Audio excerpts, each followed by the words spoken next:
The following content is provided under a Creative Commons license. Your support will help MIT OpenCourseware continue to offer high-quality educational resources for free. To make a donation or view additional materials from hundreds of MIT courses, visit MIT OpenCourseware at ocw.mit.edu.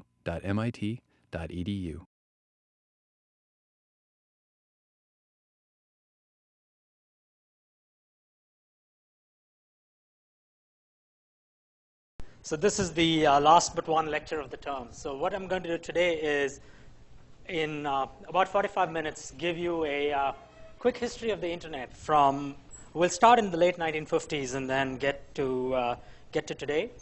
And then next time, on Monday, I'll conclude this class by first doing a wrap-up of 602 and then also telling you a little bit about where I think the future of communication systems might be going. I'll probably be wrong about it, but I'll be confident about it. And today the idea is to try to connect some of the topics we've studied in the class so far to this history. Of course, we're not going to be able to do all of it. So the story so far in terms of the history, you have to assume, so we're going to start in 1959 or 1957. And by this time, the history of communication systems has had a lot of successes, and a common theme is that there's a technology that comes around, it succeeds, it tries to take over the world, and right at the time when it looks like there's nothing else that's going to happen, some other new technology comes around that over time kills it. So the first successful network technology was the electric telegraph.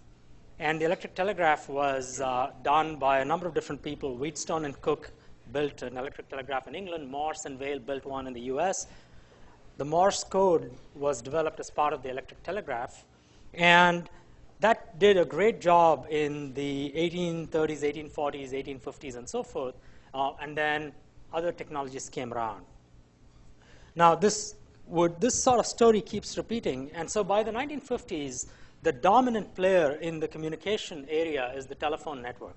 So we have the Bell Telephone Company, and in the US it dominates.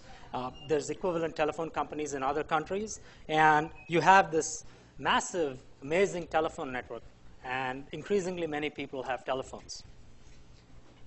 On the wireless side, there isn't a wireless telephone system in the 1950s, but what we have are radio, broadcast radio, and broadcast television, and some very powerful companies that own wireless spectrum to offer television and radio.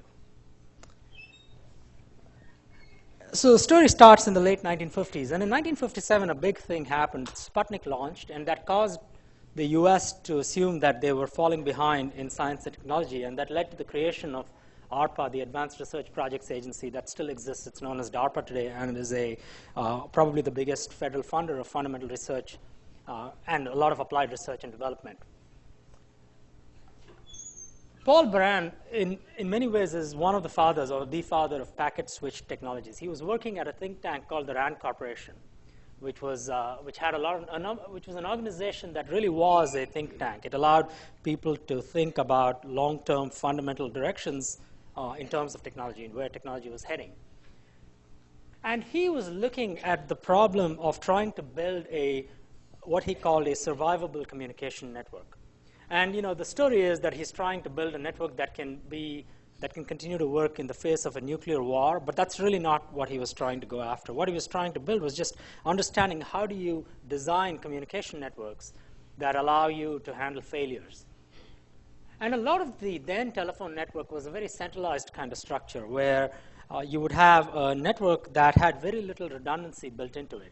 And you'd have lots of these central star-like topologies. And the problem, of course, when you connect these stars together and these star-like pieces connect to other star-like pieces, is that you had better make these points here, these nodes or switches here, extremely, extremely reliable, and those links that are connecting them to these other central structures, because otherwise the failure of those things would kill the system. And the Bell Telephone Company actually understood how to build these very expensive, very, very reliable switches, but they were very, very extremely expensive. The other problem is, and we'll get back to this later today, is that a telephone network is a great network, but it supports exactly one application. The application is you pick up the phone and you talk. It's very hard on the face of it to imagine how a telephone network would do a great job at supporting the web, for example. The web was, no one even thought of the web. But even something basic like being able to watch a video stream whose quality might vary with time. And these are things that the internet did differently and did better than the telephone network. But the telephone network fundamentally had, in those days, a fault tolerance issue. And the way they dealt with it was to build extremely reliable components. Paul Baran's idea, which other people had been thinking about and toying with, was he observed that, and in those days the telephone network was largely analog. The digital telephony wasn't really there, and digital computers were just starting to come in. And Paul Baran was probably one of the first few people who realized that computing and digital technologies can change life in terms of how you build these systems, because the digital abstraction allows you to know for sure whether a component is working or not. Because if it works, it gives you an answer that then you can verify. And if it doesn't work, it just stops working. It isn't like an analog system where it may or may not be working, and as the noise increases or some fault occurs, you're starting to see a lot of noise and it's garbled. You're not quite sure. With a digital system, it either works or it doesn't work. You can build systems like that. And he noticed that you could now start to think of building reliable systems out of lots of unreliable individual components. And this is the fundamental guiding theme for large-scale computing systems from the late 1950s. I mean, this goes all the way to how Google or Amazon or Facebook or any of these big data centers work. Any single one of those computers there is highly unreliable relative to what you could do if you put in a lot of money to build a very reliable computer. But the ensemble is highly reliable. And to do that requires a lot of cleverness and care. And the first real example of this is a digital communication network built out of this idea of packets. In a couple of papers that he wrote in the late 1950s and early 1960s, he said that with the digital computer, you could now start to build highly reliable communication networks out of unreliable components. And so he articulated this idea that you can connect these switches or nodes together in highly redundant structures. And if you have a stream of data to send, you don't have to really pick a particular path through the structure. You could take that message and break it up into different pieces and ship them in different directions. And even if you chose to ship them all in one direction, if a failure occurred, these switches could themselves start moving the data in different directions, which meant that you no longer think of a communication as a big stream that you have to send in one way, but you can start thinking about splitting it up into these different pieces. Now, like with many of these ideas, it's rare to find, sometimes it happens, but it's rare to find exactly one person in the world thinking about it, no matter how groundbreaking the idea. There were other people working on it. And Donald Davies in the UK in the early 60s was looking at similar ideas, and he actually coined the term packet. We use packets now to mean, these little messages that you ship through the network that are atomic units of delivery. This term was coined by Donald Davies in the 1960s. Now, all of this was wonderful in sort of theoretical abstractions, but how do you start to come up with some design principles for building communication networks? In particular, how do you deal with the problem of having these links come together at a switch and try to share the links going out of a switch in a way that allows traffic from different conversations to multiplex on the same link? The idea of having a queue in a switch, in retrospect, seems completely obvious. But if you're the first time you're seeing something like this, and the telephone network had really no queues, the idea that you would build a queue and now start to analyze it is a pretty groundbreaking result. Again, there were many people involved, but probably the leading contributions came from a person called Len Kleinrock, who was a PhD student at MIT, and in his 1961 PhD thesis, Information Flow in Large Communication Nets, wrote about how you could use queuing theory to analyze and to model communication networks. Now, at around the same time, again at MIT, Licklider and Clark wrote a really interesting paper. It's actually worth reading now. I mean, it's 50 years ago, but it's interesting. They sort of, you have to go back and think, this was at a time when people didn't really have this idea that people could sit in front of computers. Computers were used to, maybe count votes. I suspect they get it wrong today more than they did in those days. But, computers were used to count votes. They were used to count, help with the U.S. Census. But nobody thought about people sitting in front of computers. And they wrote this wonderful paper called Online Man-Computer Communication. I guess in those days, man meant people. So anyway, they wrote this paper. And in fact, Licklider had this vision of what he called a galactic network that would span the globe and beyond, which was for the early 60s. It was a pretty remarkable vision. Now, using these ideas, in particular Len Kleinrock's ideas and this idea of man-computer interactions, which of course, the idea of everybody having their own computer wasn't this paper's vision. This paper's vision was there's a lot of computers out there, but people just had remote terminals, and you would log in and have these big computers that you could use, but then you would have nice interactions on your own terminal. That was what that paper was about. Larry Roberts, who was first at MIT and then moved to ARPA to run this program, created something called the ARPANET and wrote a paper and wrote a program that is a call for proposals for the ARPANET, which was a plan for time-sharing remote computers. So the ARPANET was the precursor to the internet, and it started not because we wanted to build a communication network to prevent it to work when there was nuclear war or any of these major disasters. It actually had a very concrete goal.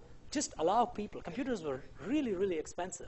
Just allow people, no matter where they were, to be able to harness the power of expensive computing far away and make it look, to the extent possible, as if the computers were with you.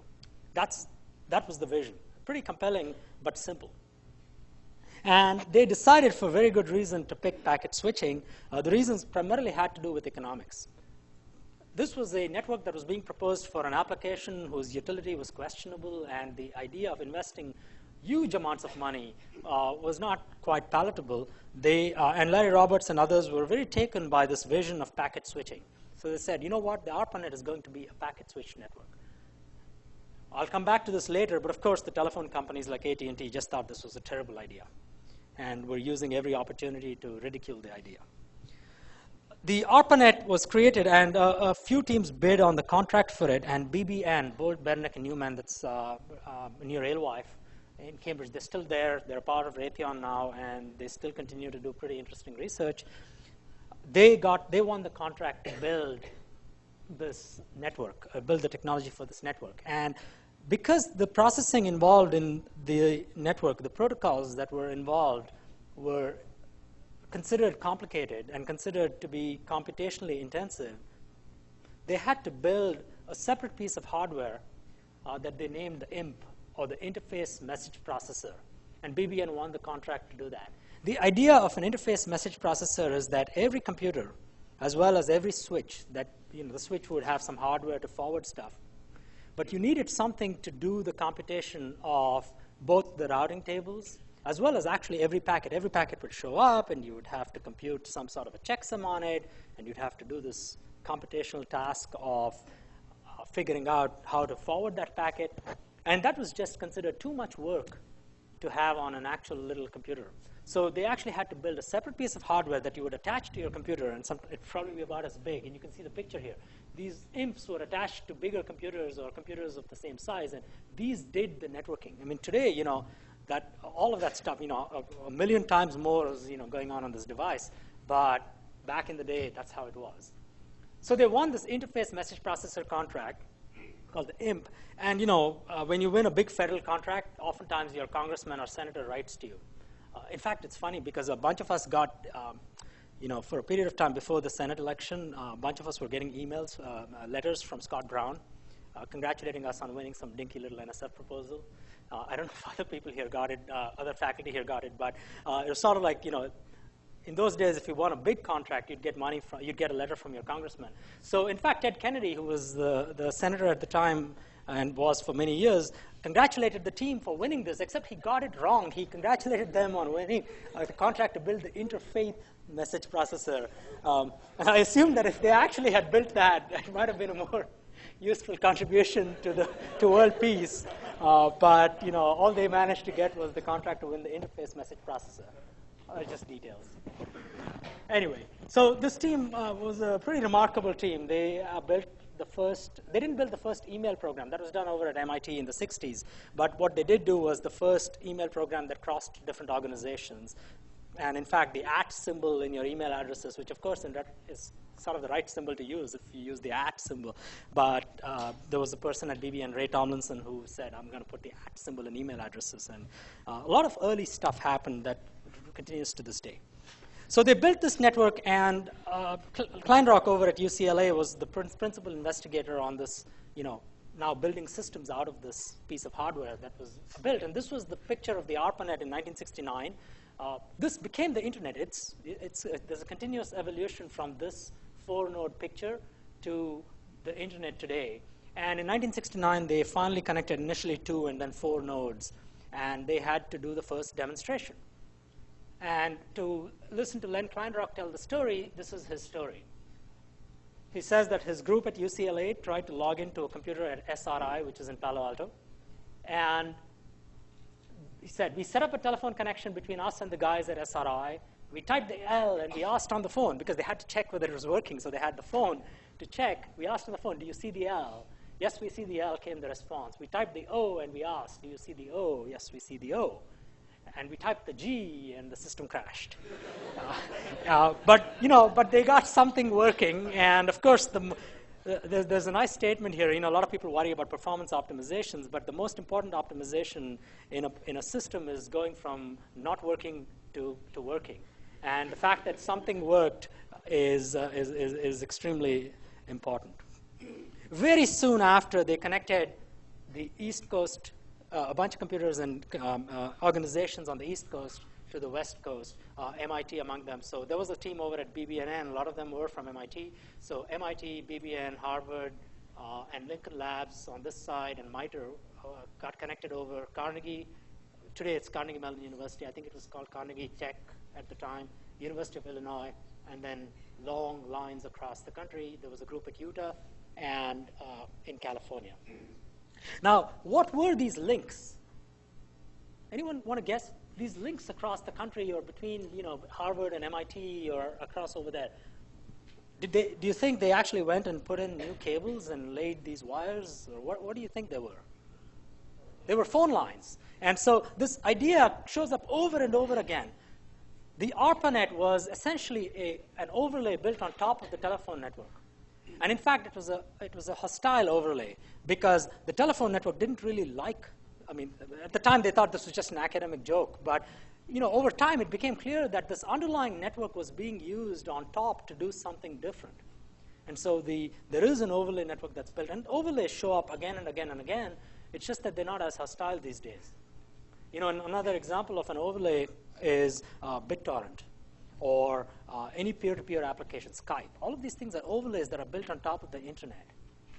And in fact, a lot of the reason for their existence is because the internet doesn't quite do the right thing in terms of the right behavior for certain applications. So people say, let me go build an overlay on top of it, wherein you take a path involving multiple links on the underlying network and make it look like one link in the higher level network. And when you do that, you get an overlay network. So this single link on the ARPANET is actually many, many links with many switches, and who knows how expensive it is underlying in the telephone network. But all you have to do is to pay the telephone network some amount of money and make a call or whatever, and you get to view it as a single link. And you can do the same thing on the internet. Now, this protocol, the routing protocol they used was a distance vector routing protocol. It wasn't actually even as sophisticated as the one we studied, but it was a distance vector protocol. And distance vector was the first routing protocol ever used in a packet-switched network. And it continued on the ARPANET for many years. They continued running this protocol. OK, moving on. We moved from basic packet networks to this problem of internetworking. And that went through a series of demos. So one of them was they had a big conference in 1972. And they were demonstrating this simple packet-switched ARPANET. And it worked really well, except when they demonstrated it to a team from AT&T, and it didn't work at all. And in fact, there were news articles that were written. Some people wrote this was a nice network. Some people wrote it never worked. And AT&T just thought, bunch of academics, it's never really going to work. They wrote a modified email program, and the U.S. was not the only place where work was going on. In France, there was a really good team building a network called Cyclades, and Louis Pouzin was the principal investigator of that system. I think that Cyclades doesn't get enough credit because often, as it is with these things, the winner kind of, ARPANET became the internet, and so sort of everybody forgot everything else. But Cyclades actually came up with some pretty interesting, groundbreaking ideas. The idea of articulating that this network is going to be a best effort network with these packets that they call datagrams, which is a word that continues to be used to this day, was in this French network. They originated the sliding window protocol.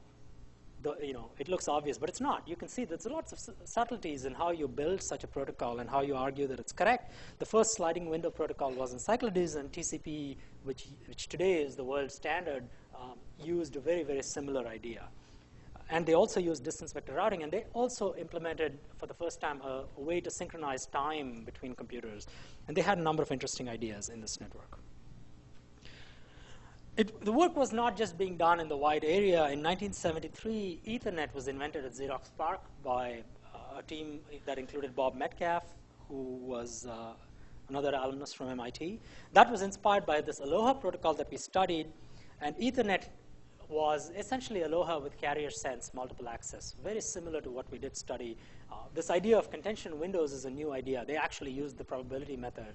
Ethernet standard evolved in the late 70s and 80s to use the contention window that we now know. And that same contention window idea and carrier sense is used in Wi-Fi. So it's sort of, you can draw this stream of ideas through that continue to exist to this day. It's interesting that Ethernet today doesn't use carrier sense multiple access, because Ethernet today is no longer a slow-speed network. It's a very fast network. It's not a shared bus. It's point-to-point links. But it's called Ethernet. And it doesn't use the same MAC protocol other than when you have low-speed Ethernet. On the other hand, wireless uses the idea from Ethernet. And in fact, a lot of people call 802.11, they used to call it wireless Ethernet. And the ideas just got moved to a different domain, but it's the same ideas. And in fact, a lot of the early chipsets that ran the MAC protocol on 802.11 networks essentially were the same as the Ethernet protocol. They used the Ethernet MAC. They had that piece of hardware. They would buy it and build the box around it. So this idea of taking older technology and applying it to a new context and then modifying it is something that works pretty well, because it means that you can leverage something that already exists and start making changes to it. And over time, it looks completely different.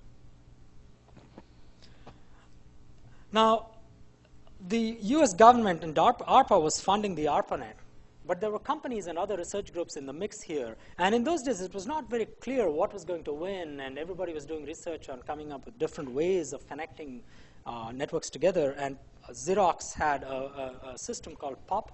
I don't know what it stands for. I think it stands for the PARC, Xerox PARC, Palo Alto Research Center, PARC something protocol. I don't know what the U is.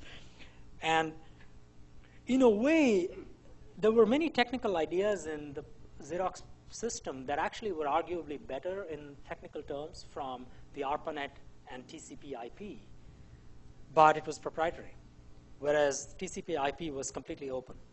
And open meant that you didn't have to pay anyone, you didn't have to get someone's permission to do it. The process by which things were standardized was far more open and democratic. And it won, not because it was better, but because it was out there and open and free. There's a lot to be said for that model, because for a network to succeed, you need everybody, you need to lower the barrier of entry so everybody can participate and implement it.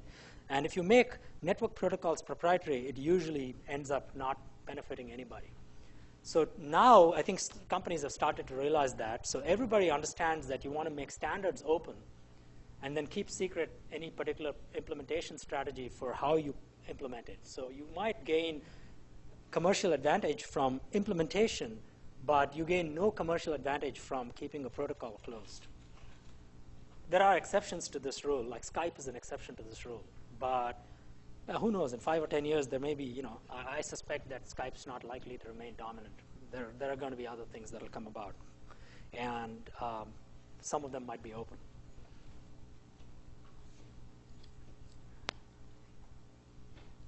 in the mid-1970s, this idea that you now really start to connect many different kinds of networks together, networks that are being run in different organizations, took root. And this was the internetworking problem. And this is the problem. We ended up, people were working on these packet switch technologies, and there were many different kinds of packet switch networks that showed up. So there was the Aloha network over in Hawaii. There were people building packet switch networks out of Ethernet. At MIT and Cambridge University, people were very enamored of something called token ring. I don't know if Victor was at MIT at the time or any of my colleagues were, but people were building these token ring-based systems that were technically pretty superior in some respects and interesting. And so there were many different kinds of networks that people were building and connecting their own campuses internally, and you had to communicate between each other. The trouble was there was no single protocol to do this.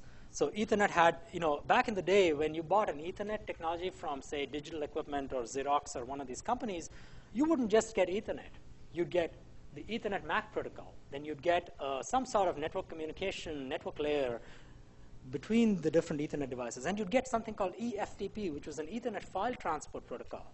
So you'd get applications around it. So imagine now you're buying a network thing, and you don't get to run your own applications. You get a stack of everything, and you get a box, and you only get to use whatever the vendor gave you. That was the state of networking at that time. And people recognized this probably wasn't a very good thing, because what you would like is to have a network where people can come up and invent their own applications and run their own applications on it. But you now needed a way to communicate between these different networks. So how do you do this? So this was a huge project that a lot of different organizations were involved in, but a large part of the credit is given to two people, Vint Cerf and Bob Kahn, who were, in some sense, the lead people in getting a community of other people together in building the system. And they articulated these visions and these ideas. So Kahn's rules of interconnection are as follows. He first said that each network is independent and must not change. So the idea that you can bring networks together and communicate, if it required every network to change, that wasn't a palatable idea. The second is that he agreed with Cyclades and said best effort communication is what we need, because we cannot assume that every network will guarantee delivery. There are some networks that may guarantee delivery in order, but you can't mandate that. And what they said was, we will design this network with these boxes that we'll call gateways, and these gateways will translate between different network protocols. And in a pretty radical departure from the Bell telephone network, they said that there will be no central global management control. There is no central place where the operation of this worldwide network or countrywide network is going to be managed. So it's kind of a simple idea. You have your own internal network. This might be an Ethernet, this might be some sort of Aloha network or what have you, but you have these gateways here that sit and translate between these different protocols, and we know this stuff as, we now know that what they did was a pretty good decision, which is they made it so that these gateways will all agree on one protocol. And the protocol they standardized, they got it wrong initially, but they eventually, by the late 70s, they figured out that that protocol will be called IP, or the Internet Protocol. So a node is on the Internet if it implements the Internet Protocol, which means it has a agreed upon plan for how the addressing of nodes works, and it has a plan for what happens when you forward a packet. You have a lookup in a routing table that looks up the IP address and then decides on the link. And that's all you have to agree upon. So to be on the Internet, all you have to do is a network has to support IP addressing, and it has to agree that it will send packets of at least 20 bytes in size, because that's the length of the IP header. There's very little else that it has to do. So much so that people have written standards on how you can send Internet protocol over carrier pigeon. And you can. In fact, someone demonstrated something like this where they had these things, and these pigeons were delivering these scraps of paper, and there was something looking it up and sending it on. So it doesn't take much to be on the Internet. So Cerf and Kahn said that they started then designing the network, and they wrote in their original paper that you needed to identify the network you're in, and within the network a host that you were in. And they said the choice of network identification allows for up to 256 distinct networks. Like, how many networks do you possibly need? How many organizations can you possibly have? And they wrote, famous last words, "This size seems sufficient for the foreseeable future." The problem is they were slightly wrong. The foreseeable future in their case was probably less than 10 years. It may not have been more than 5 or 6 years. But, they made a mistake. But what was interesting was the next time the community got to make a change in that decision, they still made a mistake. They decided that 32-bit packet, IP addresses are enough, and we've run out. We literally run out right now of IP addresses.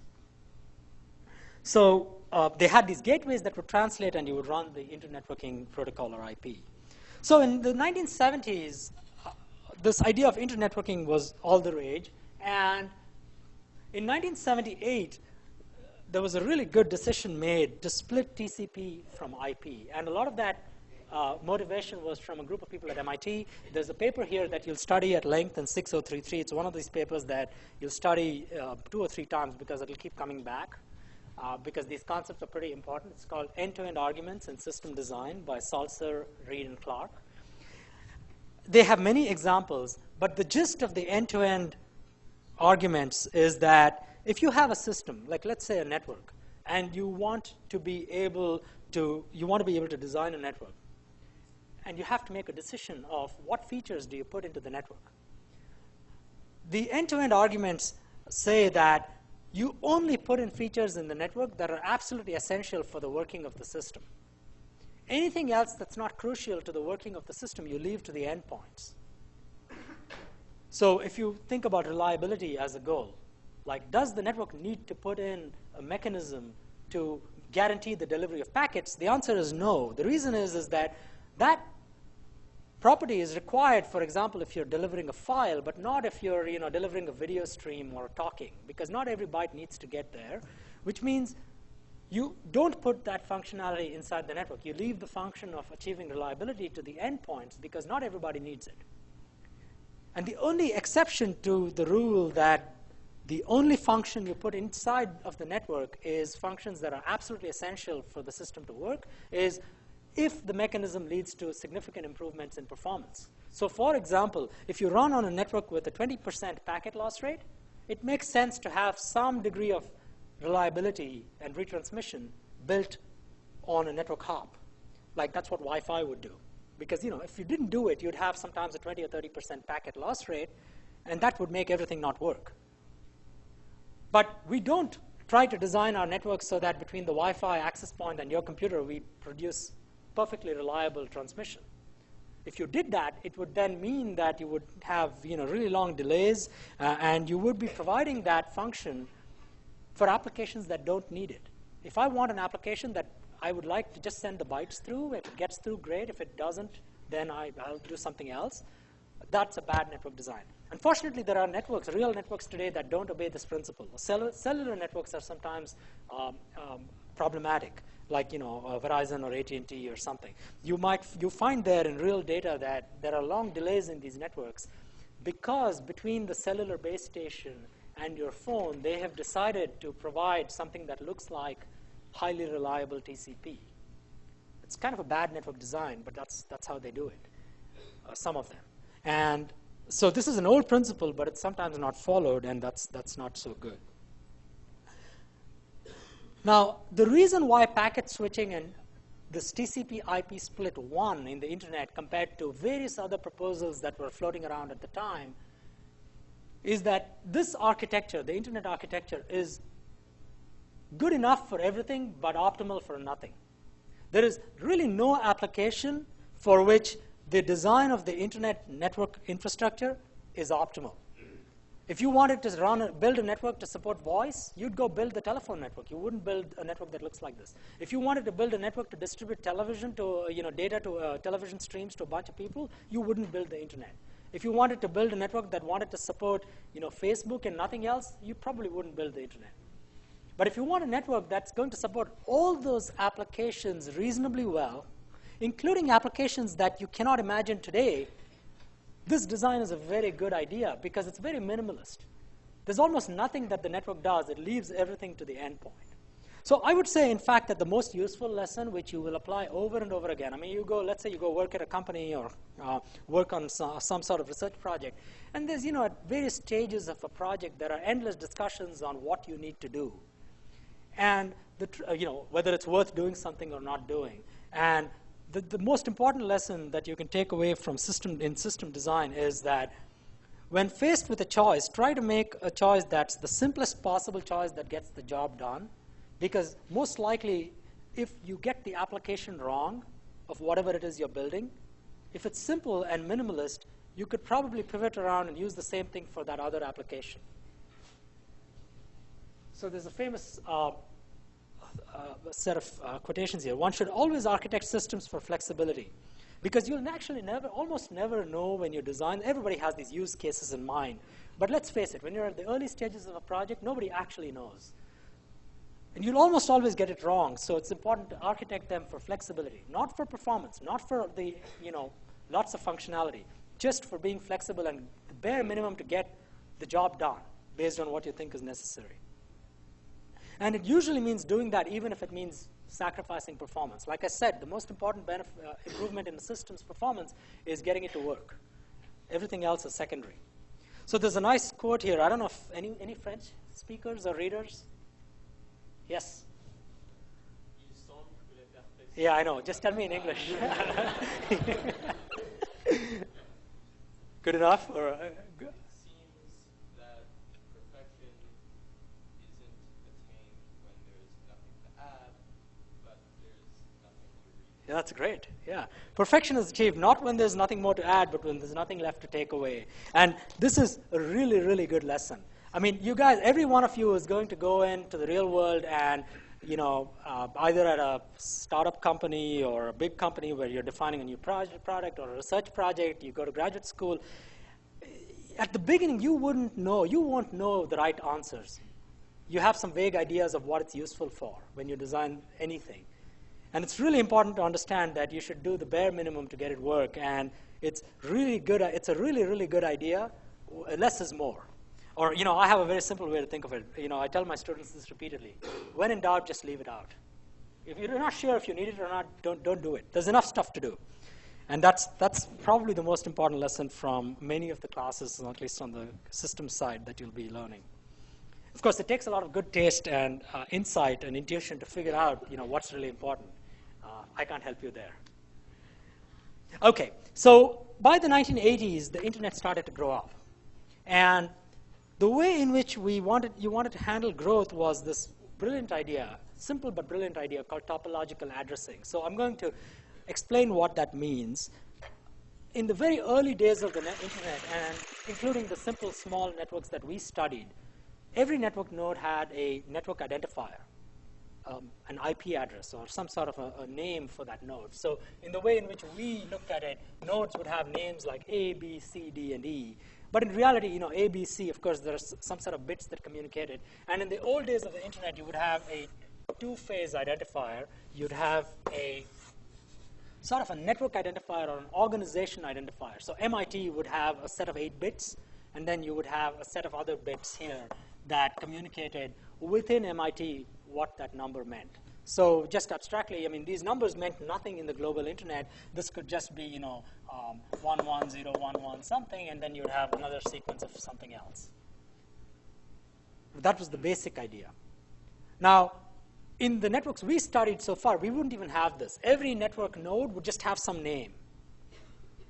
So what that meant is you could have a network address that was some set of bits. I could have a network address that was some other set of bits.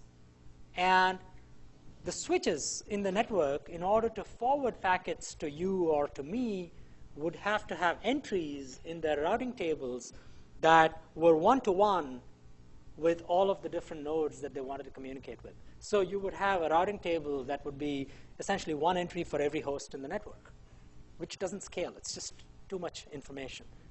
So topological addressing is the idea that per node routing entries don't scale very well. So what you would like to do is organize the network hierarchically. And it's sort of similar to the way in which the postal system works. So In the 1980s, they came up with a way of doing it using 3 kinds of addresses called class A, B, and C address. We don't use those anymore, but let me describe what this kind of area-based addressing means. So here's a very simple abstract view of this. The internet, adopts this and used to adopt this in some approximate way, but this is the conceptual idea. You design the network into areas. So MIT might be an area. Stanford might be an area. Berkeley might be an area. BBNN. All these different people are their own areas, organizations. Areas have numbers that everybody knows. So that's this first part, which might be an area identifier. And then this is within the area, you might have a host identifier, or more generally, an interface identifier. What I mean by interface is that really on the internet, my computer doesn't have an IP address. If I'm connected to the internet by the Ethernet has an IP address. It gets an IP address by virtue of connecting to a switch upstream of it. My Wi-Fi network has an IP address. If I use the Bluetooth, my Bluetooth has an IP address. In fact, in general, sometimes my computer might have 4 IP addresses. One if I'm connected on Ethernet, one on Bluetooth, one on Wi-Fi, and if I have one of those cellular modems, if I tether through my phone, every time I do one of those things, I get an IP address. Okay? So IP addresses on the internet name the network interface.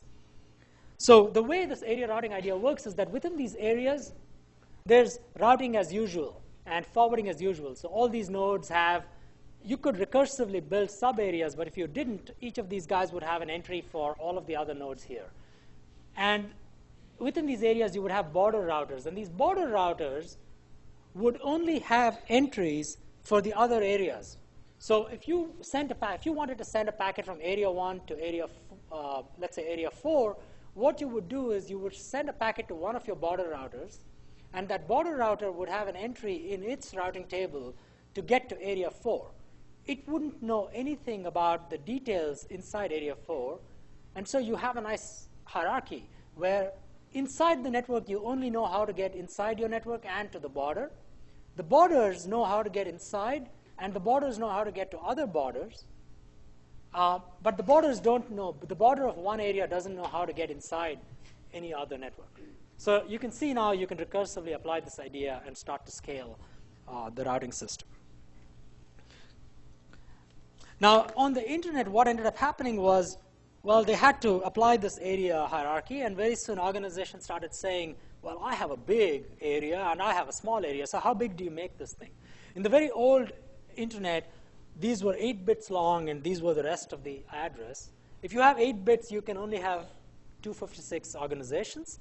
And although Khan and Cerf thought that was plenty enough, that clearly wasn't the case. So they did, by this time, people were starting to build equipment with these 32-bit addresses, and all this hardware was out there, so what do you do? So what they said was, all right, let's have 3 classes of areas. We will have, for the really big guys, we'll have class A addresses. Then for the medium guys, we'll have class B, and for the little guys, we'll have class C. What that meant is that we're going to have class A allows an organization to have up to 2 to the 24 addresses, because class A is identified by 8 bits. So you get 24, which is 32 minus 8. So MIT was pretty smart. They decided that they would go and, they were up there, they were doing a lot of networking research, so they said, we're going to go get ourselves one of these class A addresses because we're a big university and we got lots of computers. And it was probably the case that at the time MIT probably had more computers than most other places. So they, even to this day, they maintain this address which was 18 dot star, where the star refers to, well, technically star dot star dot star. So all 2 to the 24 addresses that start with the number 18, or in binary terms, whatever the 18 is, 0, 0, 0. I'm going to get this wrong, but there's some 8-bit number for 18. Yeah. So anyway, they were really, they went and got this stuff. Now, nobody wanted the class Cs because the class Cs were, you could get 2 to the 8 addresses. Because the class C was defined as 24 bits. So you'd have 24 bits to define the organization. So you could have 2 to the 24 or some large number of organizations, not quite 2 to the 24, but you'd have some large number of organizations, but then you'd only get 256. Now, the organization doling out these numbers, there's a particular organization. Actually, it was not even an organization at the time. It was like this John Postel at UCLA. One guy was doling this stuff out, and then it became an organization. And John Postel was great. I mean, he was really, the social aspects of how he managed this were remarkable. But, so he didn't dole these out, randomly. And nobody wanted this. Everybody wanted this. Everybody wanted that, but they got this. And this was 16 and 16. So you get 2 to the 16 addresses, and you get your 16-bit identifiers for these areas. And over time, as the internet grew, the obvious thing happened. Because the thing is, this is like the Goldilocks story, right? This is like it's too big, and this is too small, and this is just right. And pretty soon there were 2 to the 16 organizations on the internet, and we ran out. Literally, they ran out of Class B addresses. And by this time, by the early 90s, they realized that this rigid decomposition into addresses in this form was just not quite right. Because what you really wanted was a system where you allowed this idea of an organization ID didn't make sense. Like, what if I need 2 to the 12 addresses? Today, you would have to give me 2 to the 16, which is ridiculous. So if I needed 2 to the 12, how do you actually do that? Well, I could get 4 2 to the 8s, but if those 2 to the 8s were not contiguous, then those routers in the middle of the internet would not be able to treat them as one and have the same prefix to define the rest, to define the entire network. They would have to have 4 different entries, defeating the purpose of, in fact, using this kind of area-based routing. So the whole thing was kind of messed up. So they actually got wise to this problem, and they came up with a more sensible, sane way to deal with this problem. I'll talk about that probably on Monday. Now, in the meantime, in the 1980s, this growth was happening pretty rapidly, and they started getting organized. The Windsurf, who was by then at DARPA, appointed Dave Clark, who's a senior research scientist and professor at MIT, to a position of Internet's chief architect. And he was instrumental in writing and bringing together a lot of people in organizing how people do this kind of standardization. So there was an organization called the Internet Engineering Task Force, or IETF. That's the organization that determines and sets the standards for the protocols that run on the internet.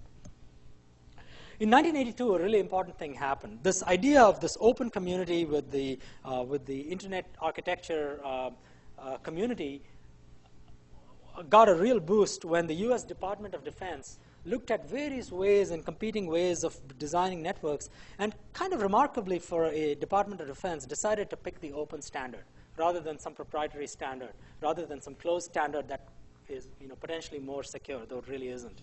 They actually, remarkably, they said, we're going to standardize our entire systems on TCP/IP. And the Defense Department, I don't know if it's still the case, it probably is, but in those days, it was a huge consumer of information technology.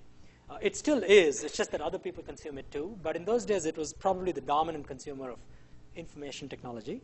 And they standardized on it, and they awarded a contract to the Berkeley Computer Systems Group to build TCP/IP, which by then had become standard, and there were many implementations, but they said, take Unix and go build the TCP/IP stack. And Berkeley did a lot of interesting things with it, including creating the sockets layer.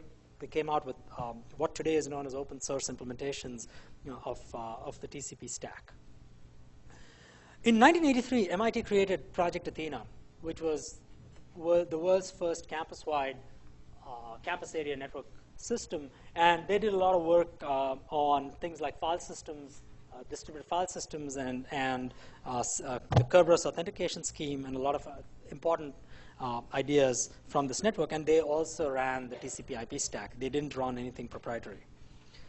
In 1984, the domain name system was introduced. For those who don't know it, when you go type in www.mit.edu, something converts it to an IP address, and then your network stack communicates and sends packets over TCP or UDP or these protocols to that address. How do you convert this? Well, again, originally, this was maintained in a file.